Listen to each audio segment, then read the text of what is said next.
Okay, we're here with Rick Houston today. How you doing, Rick?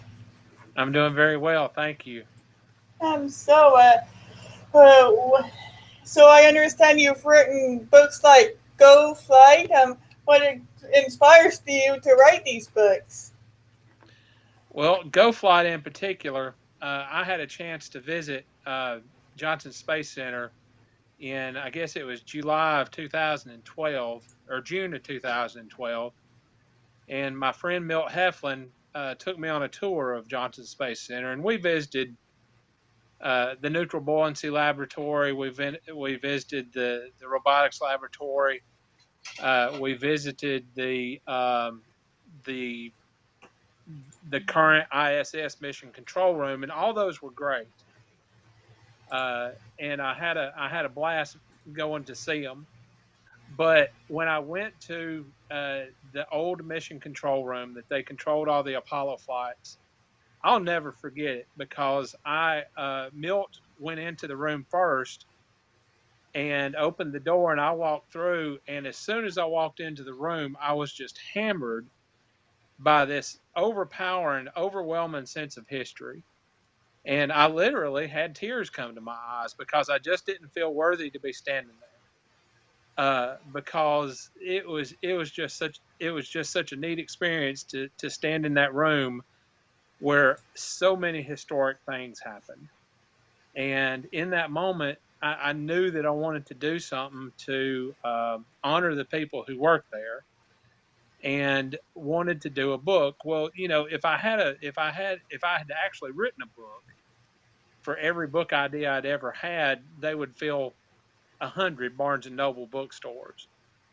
But just by chance, I got an email from Colin Burgess, who is the series editor, the Outward Odyssey series editor for the University of Nebraska Press.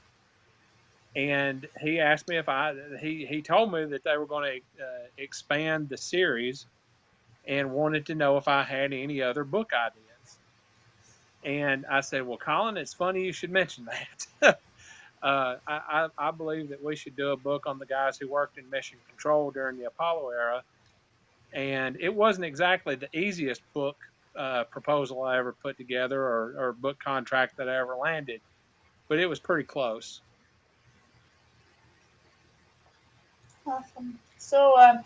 How do you get in touch with some of your sources? Well, it's funny you should ask that because Milt Heflin was probably my biggest resource. Since he worked as a flight controller and then later as a flight director, he knew a lot of the people and he opened a lot of doors for me. And then I emailed Dave Reed, who was a FIDO during the Apollo era, and he was just a fount of information.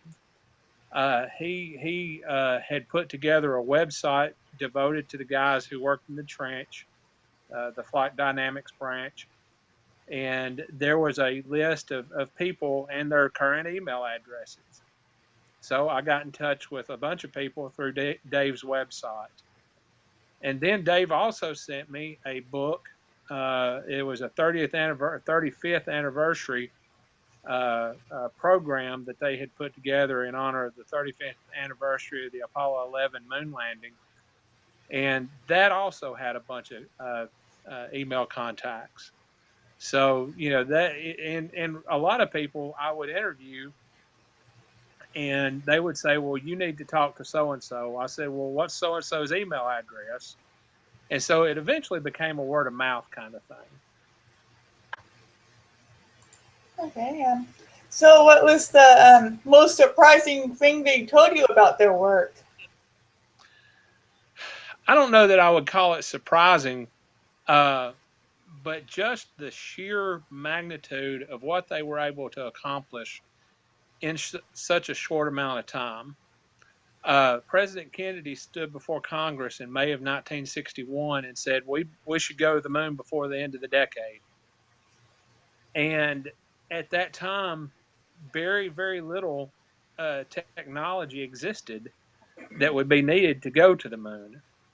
None of the procedures existed that would be needed to go to the moon. And all of these guys who eventually worked in mission control, the biggest thing in their favor was the fact that they did not know that it could not be done. And so they all piled into Houston and hit the ground running, and eventually landed a man on the moon very, very quickly. Awesome. So what kind of projects are you working on now? Well, I'm working. I spent most of my early career in NASCAR. Spent about 10 years on the road in NASCAR, and somehow wound up with a contract to write a book about the 1992 season finale, NASCAR finale. So I'm kind of branching out into my old neighborhood, kind of keeping my fingers in that a little bit. And there's also something coming down the road as far as the mission control book. I can't really say a whole lot about it right now, but it's going to be pretty cool. It's going to be pretty cool. I can't wait to tell the world about it. Yeah, I bet it will be. And would you go on a space flight if somebody offered you the opportunity? Of course I would. Absolutely. I would be on the next rocket out of here.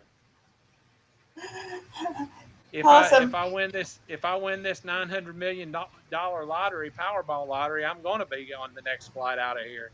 I bet. Yeah, you were showing me this video that you got to do the shuttle simulators a little bit. I did. Yeah, that was cool. I did that on June 22nd, 2010.